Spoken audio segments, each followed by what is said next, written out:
에스겔서 23장에는 한 어머니의 딸들인 오홀라와 오홀리바라는 자매가 등장합니다. 그들은 행음하는 자매들이었습니다. 오홀라는 그녀의 장막이라는 뜻의 이름으로 북이스라엘을 상징합니다. 그들은 베델과 단에 금송아지를 세우고 하나님이 아닌 자신들의 예배를 드렸습니다. 오홀라는 자신의 남편인 하나님을 두고 아수르와 불륜을 저질렀습니다. 아수르의 강한 군사력, 화려한 문화의 마음을 빼앗겨 아수르의 군사 지도자들과 정치적 동맹을 맺고 그들의 신들을 받아들여서 우상을 섬겼습니다. 그 결과 그녀는 자신의 연인들인 아수르의 손에 의해 심판을 받았습니다. 기원전 722년 아수르에 의해 북이스라엘이 멸망하였습니다. 아우 오홀리바는 내 장막이 그녀 안에 있다라는 뜻으로 유다를 상징합니다. 오홀리바는 하나님의 성전이 예루살렘에 있음에도 불구하고 오홀라보다 더 심한 영적 음행을 저질렀습니다. 오홀리바는 언니의 비참한 최후를 보고도 교훈을 얻지 못하고 더 음란한 행위를 했습니다. 그녀는 아수르와도 음행을 저지르고 이어 바벨론과도 음행을 저질렀고 심지어 과거의 연인인 애굽을 떠올리며 그들과도 다시 관계를 맺습니다. 이는 남유다가 강대국들 사이에서 기회주의적인 외교 정책을 펼치고 그들의 우상 숭배를 거리낌 없이 받아들인 것을 의미합니다. 오홀리바는 한 번도 하나님을 진정으로 의존하지 않고 강대국들을 의지하려 했습니다. 그 안에 성전이 있음에도 불구하고 더 심각한 죄를 지은 것입니다. 오늘 본문 첫 절인 22절을 함께 보겠습니다. 그러므로 오홀리바야, 주 여호와께서 이같이 말씀하셨느니라. 나는 내가 사랑하다가 싫어하던 자들을 충동하여 그들이 사방에서 와서 너를 치게 하리니. 22절은 그러므로 라고 시작합니다. 아수르와 음행하고 바벨론과 음행하고 거기다가 옛 사랑인 애국과도 음행한 오홀리바가 저지른 영적 간음의 결과를 말씀하십니다. 그것은 유다가 과거 동맹을 맺으며 의지했던 바벨론, 아수르 같은 외국 세력들을 의미하는데 이제 하나님께서 그들을 심판의 도구로 사용하신다 말씀하십니다. 23절과 24절 말씀입니다. 그들은 바벨론 사람과 갈대아 모든 무리 부곡과 소아와 고아 사람과 또 그와 함께한 모든 아수르 사람 곧 준수한 청년이며 다 고관과 감독이며 귀인과 유명한 자요 다 말 타는 자들이라. 그들이 무기와 병거와 수레와 크고 작은 방패를 이끌고 투구쓴 군대를 거느리고 치러 와서 너를 애워싸리라. 내가 재판을 그들에게 맡긴즉 그들이 그들의 법대로 너를 재판하리라. 23절에서 바벨론 족속과 모든 갈대아 족속과 부곡과 소아와 고아 족속이며 그들과 함께한 모든 아수르 족속인이라고 소개된 명단은 느부갓네살 왕이 총동원한 국제연합군의 명단입니다. 바벨론 족속은 메소포타미아 남부의 핵심 세력이었고 갈대아 족속은 신바벨로니아 왕조의 뿌리였으며 부곳, 소아, 고아는 바벨론의 속국들과 용병 부족들이었습니다. 그리고 아수르 족속은 옛날 북이스라엘을 멸망시켰던 그 아수르의 잔존 세력들이었습니다. 23절 하반절에서 준수한 소년들 곧 총독과 감독들과 지휘관과 유명한 자들과 다 말을 타는 자들이라 라고 말씀하시는데 오홀리바가 그토록 사모했던 그 화려한 군인들 자줏빛 옷을 입고 말을 탄 그 멋진 장교들이 이제는 칼을 들고 그녀를 치러 온다는 것입니다. 이제 24절에서 그들이 무기와 병거와 수레와 크고 작은 방패를 이끌고 투구 쓴 군대를 거느리고 치러 와서 너를 애워싸리라 라고 말씀하십니다. 고대 근동 최고 수준의 군사 장비를 가지고 군대가 치러 옵니다. 바벨론의 이륜 전차, 공성 장비를 실은 사륜 수레, 온 몸을 덮는 대형 방패, 기동성 있는 소형 방패, 청동과 철로 만든 투구들을 가지고 예루살렘을 완전 포위합니다.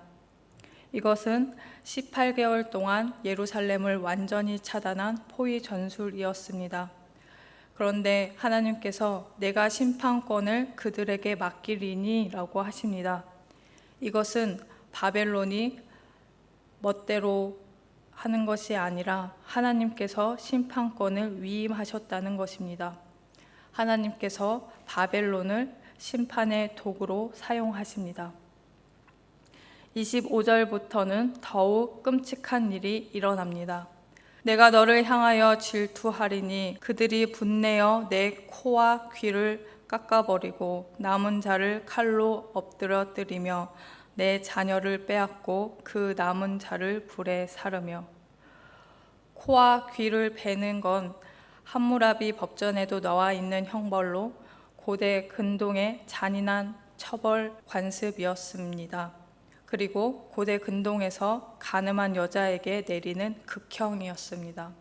이 형벌은 완전한 굴욕과 수치, 치욕과 항복을 상징하는 것으로서 남유다가 바벨론에게 당한 혹독한 군사적 패배와 수많은 인명피해를 상징합니다. 그녀의 모든 장신구와 의복은 빼앗기고 그녀는 벌거벗은 몸이 될 것입니다. 기원전 586년 느부갓네살 왕이 예루살렘을 함락시켰을 때 이 예언이 성취되었습니다. 성전과 왕궁의 모든 보물이 바벨론으로 실려갔고 히스기야가 바벨론 사절들에게 자랑스럽게 보여줬던 왕국의 모든 보물들은 빼앗겼습니다. 하나님은 이 모든 것을 통해 애굽에서부터 이어져 온 그녀의 음란한 습성을 끊어버리실 것이라고 말씀하십니다. 27절입니다. 이와 같이 내가 내 음란과 애굽 땅에서부터 행음하던 것을 그치게 하여 너로 그들을 향하여 눈을 들지도 못하게 하며 다시는 애굽을 기억하지도 못하게 하리라. 출애굽 때부터 시작된 우상 숭배, 이집트 신들에 대한 그리움, 세상의 권세에 대한 의존 등을 완전히 끊어버리시겠다라고 말씀하시는 것입니다. 하나님은 심판이라는 정화 작업을 진행하셔서 이스라엘을 이집트에서 불러내셨을 때의 원래 목적을 이루려 하십니다. 하나님께서 그들이 이런 일을 당하는 이유를 분명하게 이야기해 주십니다. 30절입니다. 내가 이같이 당할 것은 내가 음란하게 이방을 따르고 그 우상들로 더럽혔기 때문이다. 남유다의 정치적, 외교, 종교적 혼합주의가 결국 심판의 원인임을 분명히 밝히고 계십니다. 그로 인해 북이스라엘이 마셨던 심판의 잔이 남유다에게도 주어집니다. 31절과 32절 말씀입니다. 내가 내 형의 길로 행하였은즉 내가 그의 잔을 내 손에 주리라. 주 여호와께서 이같이 말씀하셨느니라. 깊고 크고 가득히 담긴 내 형의 잔을 내가 마시고 코 웃음과 조롱을 당하리라. 기원전 722년 사마리아가 아수르에게 멸망당할 때의 그 절망, 그 공포, 그 완전한 파멸을 이제 예루살렘도 똑같이 경험하게 될 것입니다. 34절에서 내가 그 잔을 다 기울여 마시고 그 깨어진 조각을 씹으며 내 유방을 꼬집을 것은 내가 이렇게 말하였음이라. 주 여호와의 말씀이니라. 아무것도 남지 않을 때까지, 완전히 끝날 때까지 심판을 받게 될 것이라고 말씀하십니다. 이런 심판을 맞게 된 죄의 뿌리는 35절에서 말씀하십니다. 그러므로 주 여호와께서 이같이 말씀하셨느니라. 내가 나를 잊었고 또 나를 내 등 뒤에 버렸은즉 너는 내 음란과 내 음행의 죄를 담당할지니라 하시니라. 모든 죄의 뿌리는 하나님을 잊어버렸고 언약을 잊어버리고 은혜를 잊어버리고 출애굽의 구원을 잊어버린 것에 있었습니다. 오홀리바는 바벨론을 앞에 두고 애굽을 앞에 두고 하나님은 뒤로 밀어버렸습니다. 하나님을 뒤로 밀어버리고 세상을 앞에 둔 것입니다. 그 결과 바로 음란과 음행의 죄를 담당하게 되었습니다. 하나님께서 억지로 벌을 주시는 것이 아니라 그들이 스스로 선택한 길에 당연한 결과를 받게 된 것입니다. 유다 왕국의 마지막 왕은 시드기야였습니다. 느부갓네살이 그를 유다의 왕으로 세우며 바벨론에 충성할 것을 상기시키기 위해서 마따니아라는 이름 대신 시드기야라는 이름으로 바꿉니다. 고대 근동에서 정복자가 피정복자에게 행하는 전형적인 굴복 의식으로 이름을 바꾸게 된 것입니다. 그는 왕으로 임명되었지만 실제로는 바벨론의 꼭두각시에 불과했습니다. 시드기야 왕은 기원전 597년에서 586년 재임했습니다. 유다 왕국의 제20대 왕이자 마지막 왕이었습니다. 초기에는 친바벨론 정책을 펼쳐서 바벨론의 충성 맹세와 조공 납부를 하였고 이때는 상대적으로 평화로운 시간을 보냈습니다. 이때 예언자들은 2, 3년 뒤에 포로 귀환을 할 것이라고 예언하며 거짓 희망을 설교했습니다. 재임 기간 중간쯤 594년경에 반바벨론 동맹을 시도합니다. 에돔과 모압, 암몬, 두로, 시돈과 바벨론 회의를 진행했습니다. 그리고 그는 애국과 동맹을 맺으며 바벨론의 반란을 꾀합니다. 바벨론에 대한 조공을 중단하고 공개적으로 반란을 선언했습니다. 그로 인해서 느부갓네살의 분노를 샀고 기원전 588년 바벨론의 3차 침공이 시작되었습니다. 바벨론 군대는 예루살렘을 포위하고 2년이 넘는 긴 시간 동안 성을 압박했습니다. 결국 성벽은 무너졌고 시드기야는 병사들과 함께 성을 탈출했지만 여리고 평야에서 바벨론 군대에게 붙잡혔습니다. 그는 림나에서 느부갓네살 앞에 끌려가 가장 끔찍한 형벌을 받게 됩니다. 그는 바로 자신의 앞에서 자신들의 아들들이 무참히 살해되는 것을 지켜봐야 했으며 두 눈이 뽑히는 고통을 당했습니다. 그리고 시드기야는 쇠사슬에 묶여 바벨론으로 끌려갔고 평생을 감옥에 갇혀 살다가 비참하게 죽음을 맞이했습니다. 유다의 마지막 왕이었던 시드기야는 바벨론을 사랑하다가 애굽을 그리워한 인물이며 오늘 본문 말씀에 등장하는 심판의 잔을 마신 역사적인 인물입니다. 그는 사랑하던 바벨론에 의해 눈이 뽑히고 포로로 끌려가 비참한 최후를 맞이했습니다. 그의 삶은 하나님보다 세상의 힘을 더 의지한 결과가 얼마나 참혹한지를 보여줍니다.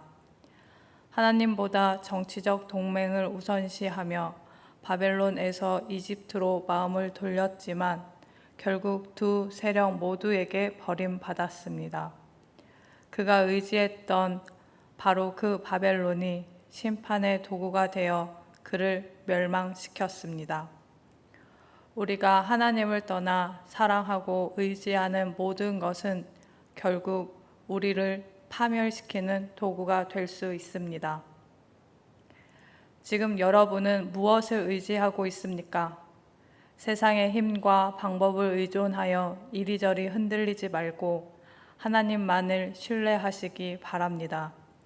지금 당장 경제적 어려움이 생겼다고 불법적인 방법을 모색하거나 나에게 이익을 주는지 아닌지에 따라서 인간관계를 맺거나 불의한 일에 동조하고 힘센 자의 편에 서는 것은 시드기야 왕과 다를 바 없는 짓입니다. 위기 상황일수록 하나님의 뜻을 구하고 그분의 방법을 따라야 합니다. 어려울 때일수록 하나님만을 의지하는 믿음이 필요합니다. 우리가 의지하는 세상 것들이 오히려 우리를 해칠 수 있음을 기억해야 할 것입니다. 하나님을 등지고 떠나서 하나님을 잊는 순간부터 우리는 스스로 심판을 불러들이는 것입니다. 우리는 하나님보다 더 크게 보이는 세상의 힘이나 관계, 물질들을 붙드는 것이 아니라 오직 하나님께 순종하며 그분만 신뢰하는 삶을 살아야 합니다. 그래서 수치와 멸망이 아닌 구원과 소망의 길을 걸어가시는 성도님들 되시길 바랍니다.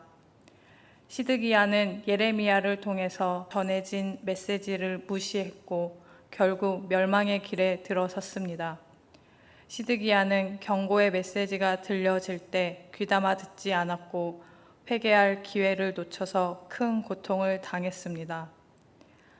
말세 지말의 때를 살아가는 성도님들, 아직 시간이 있습니다. 속히 주님의 복음을 전해서 아직 주님께 돌아오지 못한 자들이 회개하고 주님께 돌아올 수 있도록 해야 합니다.